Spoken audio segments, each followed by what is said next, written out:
Today on the CTV News at 5, it's the first of forced days off for University of Lethbridge AUPE employees. Plus, another candidate is entering the race for a spot on City Council. And gearing up for Whoop-Up Days.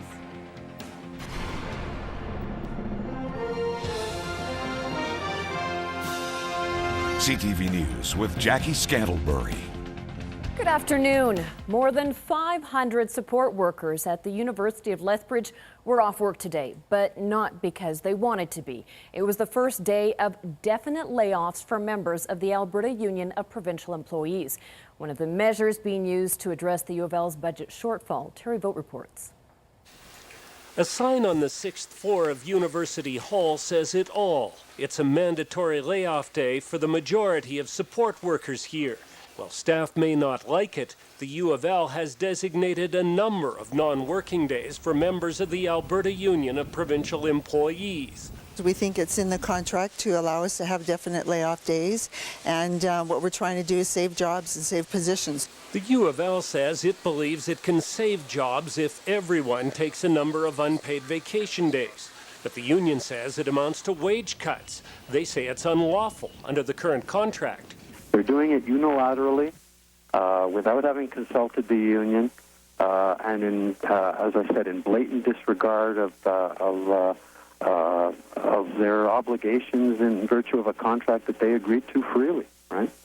And so we can't allow that to happen. The union says the layoffs will cause disruptions to services students rely on and pay for, but the university has tried to reduce the impact to public programs and services. Facilities like the Sports and Wellness Center are closing 2 hours early, but have managed to keep services going by juggling staff and bringing in some casual workers. Security is also being maintained. The Alberta Union of Provincial Employees has filed a grievance against the University of Lethbridge for the way it's handling these budget cuts. That'll be heard in court next week. Terry Vogt, CTV News, Lethbridge. The grievance arguments will be presented next Tuesday, but union officials say it is a lengthy process and they don't expect an immediate ruling. And speaking of the university, staff are already preparing for a busy year. They are expecting an 11% increase in the number of first-year students. So far, 1,116 students fresh out of high school are registered to begin classes this fall. That's an additional 114 students. Well, just weeks before the provincial government releases its plans for the South Saskatchewan region, the NDP is calling for the Castle Wilderness area to be made a park. The NDP government says that they have received documents which suggest the government is breaking away from giving the wilderness area the provincial park status. They made a promise to build a wildland provincial park back in 2005, and many NDP staff say it deserves that provincial level of protection. One major impact will be in the watershed area. We don't have to look too far back to see the devastating consequences of flooding in southern Alberta when the watershed has not been properly protected. It's the water, it's the vegetation and trees that provide that filtration that actually slows down and purifies our watersheds. And so, as part of the South Saskatchewan system, the castle provides an essential part of that, and we want to mitigate any further damage that might be taking place.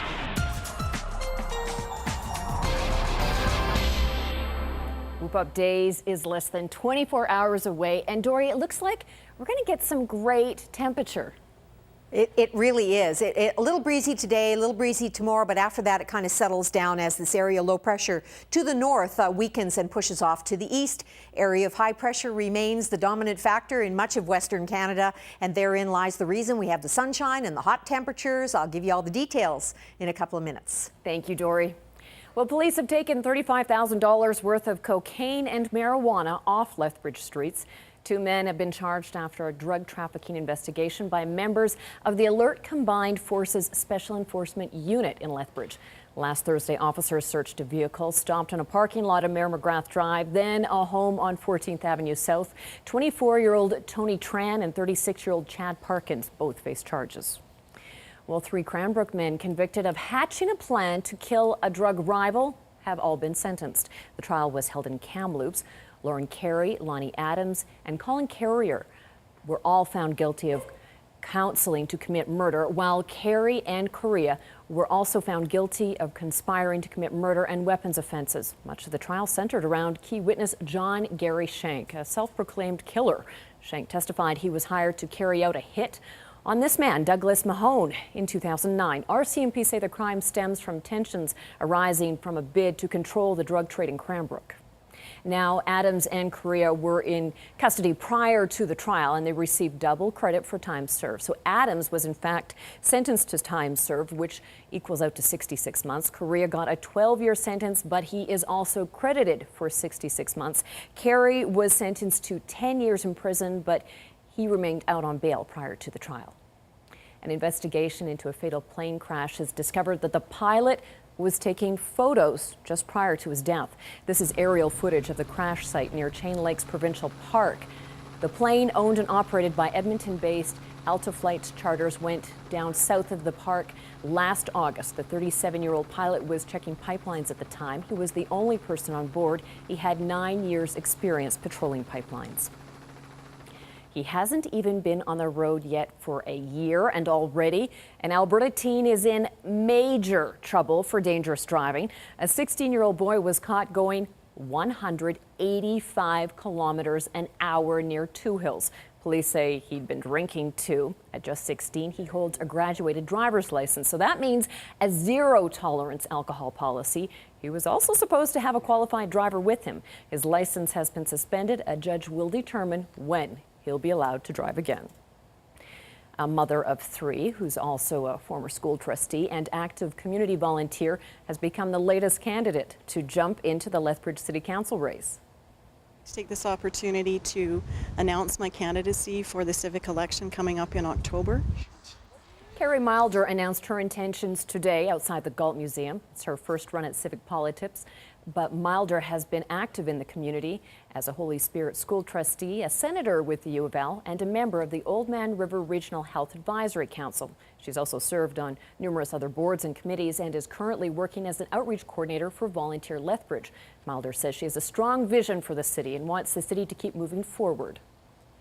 I would definitely work hard to move things forward. I think the recreation facilities are always a welcome thing with the community, and I think they're very happy about that kind of thing.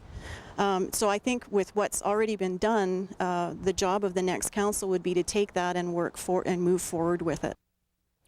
The final preparations are underway for Whoop Up Days. Over 200 workers were busy yesterday transforming exhibition parking lot into a full-fledged Midway. Over 30 rides, including all the classics, are now fully assembled. The Midway will be open from 1 p.m. until 11 p.m. Tuesday to Saturday. Whoop Up Days will also feature nightly concerts, live entertainment, the Pro Rodeo, and fireworks finally. It gives you a great feeling that the smiles and the screams and the lights and the smell, you know, it's just all part of it, and it's really gratifying. It makes the long drives and the hard work worth it. And tomorrow's parade will kick off with the festivities. It begins at 10 a.m. in front of Park Place Shopping Centre. It's expected to be the largest parade in the last 7 years. There are nearly 150 registered float entrants. And with the warm weather and fall approaching, the city is urging residents to watch for rattlesnakes when walking in the river valley. This is one sound you don't want to hear, but if you do, there's no cause for panic. Rattlesnakes are not aggressive and will usually move away if you give them a chance. Technicians at the Nature Center say if you're walking in one of the River Valley dog parks, it's a good idea to keep your pet on a leash. Popson Park, Cottonwood, and Paradise Canyon are among the most common locations to see a rattlesnake. Right now in August, usually rattlesnakes are starting to migrate back towards their denning sites. So they could be in places that they aren't normally found because they're moving through to get to their sites. If you do come across one, the best thing to do is to just slowly back away, give it its space, and let it move on. Go around it if you can. Rattlesnakes don't often bite. They would rather recoil and leave or warn you to leave before they actually strike. And nobody in Alberta has ever died from a prairie rattlesnake bite. Meanwhile, the East Kootenay is a hot spot for elk hunters in the fall. Conservation officers are always busy enforcing regulations, but this year it might prove to be more of a challenge. BC has changed the rules involving rifle hunting for cow and calf elk, but hasn't issued a new printed synopsis. Kimberly Davidson explains. Hunters in the East Kootenay are being warned. After several seasons of being able to shoot cow and calf elk, rifle season for antlerless elk has closed. We found that the elk population decreased by more than 35%. We had a target under the elk management plan to reduce the elk population by 20 to 40%, and so we felt it was appropriate to close the season at this point. It was 2010 that the province opened up hunting for antlerless elk. Mild winters had led to increased elk herds, and farmers and ranchers complained they were breaking fences, eating hay, destroying crops, and overgrazing native grasses. Biologists hoped that reducing elk numbers would reduce the damages. But that hasn't happened to the extent that we had hoped, and that is probably because a few remaining elk can still cause a lot of crop losses if they remain on the field year-round, and if they're on the fields in the spring when a lot of damage can occur. Unfortunately, hunting regulations are only printed every second year, and so the new rules are not included in the printed synopsis, which could be a challenge for conservation officers.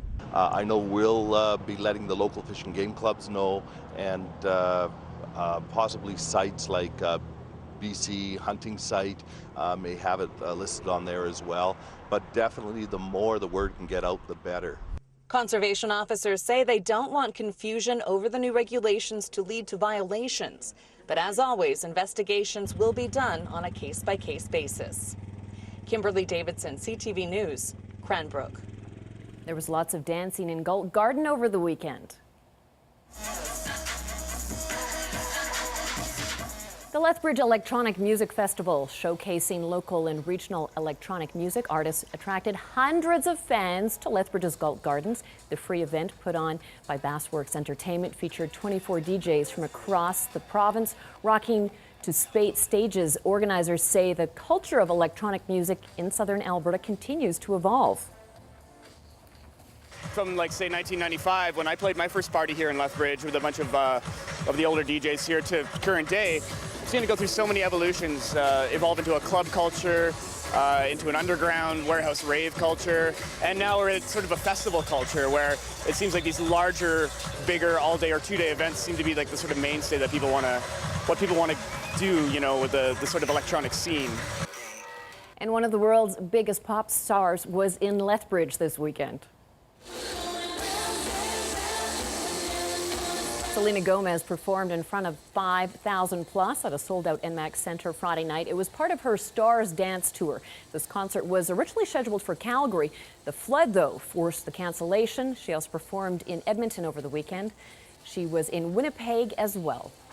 Time now for a look at the day's markets. When we come back, though, Dory's got the latest on the start to the Whoop Up Days weather forecast.